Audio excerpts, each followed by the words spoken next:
আমার এখনো মনে আছে যেদিন আমাকে ঘুম থেকে ছেড়ে দেওয়া হয়, আজকে খোলামেলা বলছে এগুলো, আস্তে আস্তে সবই বলে দেবো ইনশাল্লাহ। যেদিন আমাকে ছাড়া হয়েছে ওই দিন আমাকে বলা হয়েছিল যে আমি যদি ঘুমিয়েও থাকি তবু আমাকে ঘুমের মধ্যেও মনিটর করার জন্য মানুষ থাকবে। রাস্তাঘাটে যাওয়া তো বহুত দূরের কথা, বয়ান দেওয়া তো বহুত দূরের কথা, মাহফিল করা তো বহুত দূরের কথা, দাওয়াতের কাজ করা বহুত দূরের কথা, মিম্বরে দাঁড়ানো বহুত দূরের কথা। তুমি আমাদের চোখের মধ্যে থাকবা যখন তুমি ঘুমের মধ্যে থাকবা। তো এটা আমরা তখন শিখেছি যে মানুষের প্রাইভেট লাইফ বলতে আর কিছু বাকি রাখে নাই তারা। আপনি ফোন নিয়ে যা করতেছেন এভরিথিং তারা মনিটর করতে পারে, এভরিথিং। কাকে মেসেজ করতেছেন, অনেক ভাই তখন আমার সাথে দেখা করতে আসলে আমরা ইগনোর করতাম তার ভালোর জন্যই, বিকজ সে বিপদে পড়বে আমার সাথে দেখা করতে আসলে।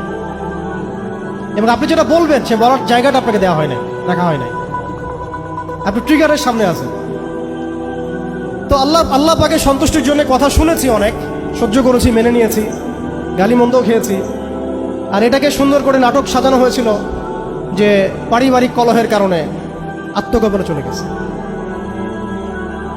তো পারিবারিক কলহের কারণে আত্মগোপনে আমার সাথে আরো 4 জন কিভাবে গেল, আমার গাড়িও বা কিভাবে গেল, আর বাংলাদেশের গোয়েন্দা সংস্থার হেডকোয়ার্টারে আমার লাস্ট লোকেশন কিভাবে পাওয়া যায়, ম্যাপ কিভাবে ট্রেস হয়, মিডিয়া দিয়ে মানুষকে খাওয়ানো। এই কথাটা বলতে কি এখানে আসছি যে শুধুমাত্র টেকনোলজিক্যাল নিয়ন্ত্রণ ওদের কাছে আছে এমন না, ইভেন মিডিয়া দিয়ে তারা দিনকে রাত বানাইছে, রাতকে দিন বানাইছে, এখনো বানাচ্ছে রাইট নাও। এখন আপনারা এই মিডিয়াদেরকে খুব মাথায় তুলতেছেন। এখন কয়দিন আগে তারা ফ্যাসিস্টের পক্ষে ছিল, আজকে মনে করছেন সে আপনার দলে চলে আসছে। তাদের কোনো ধর্ম থাকে না, মিডিয়ার কোনো ধর্ম থাকে না, যেদিকে ফ্লো সেদিকে তারা যাবে। এবং যদি দেখেন আমরা এই গুটি কয়েক মানুষ কালকে বাংলাদেশে শরিয়া কায়েম করে ফেলতে পারি ইনশাআল্লাহ তাআলা, তারা আমাদেরকে বলবে আমরা ফ্রিডম ফাইটার। আমি বলছিলাম যে আপনি আপনার বিশ্বাসের জায়গাটাকে এতটা নরম করবেন না, এতটা সস্তা করবেন না। কারণ কাফেরদেরকে, ফাসেকদেরকে, জালেমদেরকে, মুশরিকদেরকে, মুনাফিকদেরকে এবং এই চলমান এই মিডিয়া সিস্টেমগুলোকে, তাগুতি সিস্টেমগুলোকে এত সহজে বিশ্বাস করতে নাই। তারা দিনকে রাত বানাতে পারে, রাতকে দিন বানাতে পারে। আজকে আপনাকে জঙ্গি বলতে পারে, কালকে আপনাকে ফ্রিডম ফাইটার বলতে পারে। আজকে যদি দেখে এইসব ওয়ার্ডগুলো এই সিস্টেমের এগেনস্টে যাচ্ছে, তখন আমাদেরকে তারা ট্রেস করবে, তারা উগ্র, তারা মৌলবাদী, তারা জঙ্গিবাদী কর্মকাণ্ড করতেছে না, আউযুবিল্লাহি মিন যালিক। ঠিক আছে, কিন্তু যদি দেখা যায় কালকে তারাই আবার বিজয়ী হয়ে গেছে, তখন তাদেরকে আবার তারা হাইলাইট করবে এবং তাদের পেজগুলো, নিউজ কভারেজগুলো ভরে যাবে।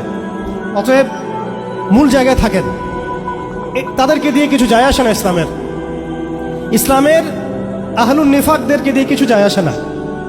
আমি একটা পয়েন্ট টাচ করতে গিয়ে জায়গায় এসেছি যে দেখেন আমাদের ওই উম্মার ওই গৌরবান্বিত সময়টাকে স্মরণ করেন, আমরা কোথায় ছিলাম এবং এখন কোথায় আছি।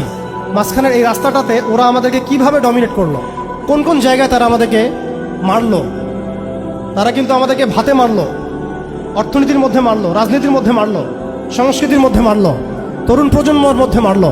তারা আমাদেরকে কিন্তু বেপরদামি দিয়ে মারলো, পর্নোগ্রাফি দিয়ে মারলো, মিডিয়া দিয়ে মারলো, প্রযুক্তি দিয়ে মারলো। প্রযুক্তির কথাটা না বললেই না, সিস্টেম এমনভাবে তারা আপডেট করেছে যে একটা জায়গায় সামরিক অভিযানের প্রয়োজন নাই তাদের। এখন এআই টেকনোলজি দিয়ে তারা ঘরে বসে কিবোর্ডের ক্লিকের মধ্য দিয়ে আমাকে এখানে শুট করতে পারে। এখন রাইট নাও আমরা কিছু করতে পারবো না এবং আমাদের কোনো প্রতিরক্ষা ব্যবস্থা নাই। আপনি কোথায় বসে আছেন ওইখানে আপনাকে শুট করা সম্ভব। প্রযুক্তি এমন জায়গায় নিয়ে গেছে তারা। আপনি মুসলিম কান্ট্রিগুলোর অবস্থা দেখেন। আমরা বাংলার জমিনে দিন কায়েমের কথা বলছি, বাংলার জমিনের ল্যাকিংসগুলো আপনি ফাইন্ড আউট করেন। আমাদের কি আকাশ নিরাপদ, সমুদ্র কি নিরাপদ, আমাদের কি মিসাইল আছে, ক্ষেপণাস্ত্র ব্যবস্থা আছে, আকাশ প্রতিরক্ষা ব্যবস্থা আছে, আমাদের কি এরকম প্রযুক্তি আছে, আমাদের কি ইমানদার এমন মিলিটারি বাহিনী আছে কিনা। অনেক বিষয় আছে যেগুলো নিয়ে আমাদেরকে ভাবতে হবে। নাই, এটা হতাশার কোনো কারণ না। এবং আমাদের সব কিছুই লাগবে জরুরিও না, এটাও মাথা দিচ্ছি। নাই, অনেক কিছুই নাই, এটা হতাশার কোনো ব্যাপার না। এবং অনেক কিছু যে নাই, এটা আমাদের ভীরুতারও কোনো সুযোগ এখানে রাখার দরকার নাই। ঠিক আছে, যতটা সম্ভব আমরা অর্জন করার চেষ্টা করবো ইনশাল্লাহ। কিন্তু যদি নাও হয় 100%, তবুও আমাদের ভয় পাওয়ার কোনো কারণ নাই। কারণ আমাদের সাহায্য আসবে আল্লাহর পক্ষ থেকে, আমাদের সাহায্য আসবে আল্লাহর পক্ষ থেকে ইনশাআল্লাহ। এবং আপনারা এই একটা জানেন যে কাম মিন ফিআতিন কলিলাতিন গালাবাত ফিআতান কাসীরাতান বিইذنিল্লাহ। কত ক্ষুদ্র ক্ষুদ্র দল এই পৃথিবী থেকে চলে গেছে, যারা বড় বড় দলের উপর বিজয় লাভ করেছিল আল্লাহর সাহায্য। অতএব এটা আমি বলছি যাতে আমরা একটা যুগের সাথে তাল মেলাতে পারি, অন্তত পক্ষে কিছু প্রস্তুতি আমাদের থাকা তো দরকার।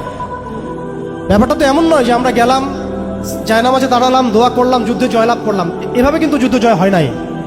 আপনারা বদরের যুদ্ধের ইতিহাস যদি পড়েন দেখবেন নবী সাল্লাল্লাহু আলাইহি ওয়াসাল্লাম আগের রাত্রে গিয়েছেন, বৃষ্টি হয়েছে, জায়গা দখল করা হয়েছে, আমরা কূপ দখল করেছি যাতে পানি আমাদের কাছে থাকে, সৈন্য বিন্যাস করা হয়েছে, যতটা ট্যাকটিক নেওয়ার প্রয়োজন সব আমরা নিয়েছি। তারপরে দোয়া, সুবহানাল্লাহ, দোয়া হতে হতে হতে হতে কাঁধ থেকে চাদর পড়ে যাচ্ছে।